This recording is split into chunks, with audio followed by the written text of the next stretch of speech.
எப்படி நான் ஏமாந்தேனே எனக்கு சொல்ல தெரியல. இந்த வீடியோல ஒரு இன்ஃப்ளூயன்சர் இன்னொரு இன்ஃப்ளூயன்சரை ஏமாத்தின கதையை பத்தி தான் பார்க்க போறோம். ஒரு பாடி லோஷன் இவள்கிட்ட நான் ஆர்டர் பண்ணாக்கல அதுக்கு ரேட் வந்து 1000 ரூபான்னு சொல்லிச்சுன்னா 1000 ரூபாய் நான் 8ஆம் தேதி மே 8ஆம் தேதி சென்ட் பண்ணி அக்கௌண்ட்ல போட்டு கொடுத்து நாளத்தில் உங்களுக்கு ப்ராடக்ட் கையில வரும்னு சொல்லிச்சுன்னா 5 நாளும் தாண்டி இன்னும் 28 தேதி 28ஆவது இன்னும் எனக்கு ப்ராடக்ட் கையில கிட்டவே இல்லை.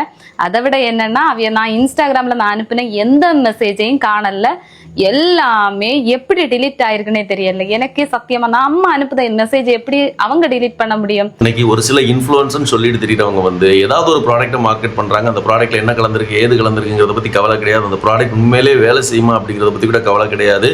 அவங்களோட நோக்கம் வந்து ஃபுல்லா மணி, பணத்தை சம்பாதிக்கணும். அதாவது மார்க்கெட்ல அதோட பிரைஸ் வந்து 500 ரூபா அப்படின்னா ஆனா இவங்க விற்கிறது பார்த்தீங்கன்னா 1500 2000 ரூபா அந்த ரேஞ்சில் வித்துட்டு இருக்காங்க. இந்த ப்ராடக்ட் இன்ஃப்ளூயன்சர் சொன்னா கரெக்டா இருக்கும்னு சொல்லிட்டு சிலர் வாங்கி பயன்படுத்திட்டு அதோட ரிசல்ட் வராமல் போகுது. சில நேரங்களில் அதுக்காக பணத்தை கட்டிட்டு அந்த ப்ராடக்டே வராமல் போகுது. அப்படி ஒரு விஷயம் தான் இந்த வீடியோவில் நீங்கள் பார்த்துருப்பீங்க. இந்த மாதிரியான விஷயங்களை பற்றி நீங்கள் என்ன நினைக்கிறீங்க அப்படிங்கிறத கருத்தில் சொல்லிட்டு